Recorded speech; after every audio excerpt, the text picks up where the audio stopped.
Hello everyone, welcome back to this channel. In this video, I will show you the easy and clear steps on how to show emojis in Tooltip tab in Opera browser Windows 10 computer. So how to show emojis in Tooltip tab in Opera browser Windows 10 computer. Make sure you keep watching this video until the end. Let's get started right away. Firstly, just go to Opera browser on your computer or laptop. This is the Opera browser display.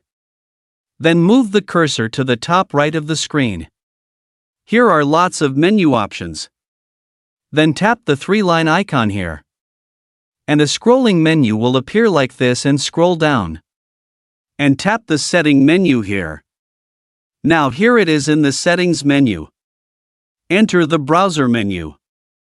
Now here it is in the browser menu. Scroll down to find the interface menu. Then tap Show Emojis in Tooltip tab. This feature displays emojis in the Tooltip tab on the Opera browser in Windows 10, making it easier to identify and navigate between tabs. So that's it, the tutorial how to show emojis in Tooltip tab in Opera browser Windows 10 computer. Thank you for watching. I hope this video is useful. See you in the next video.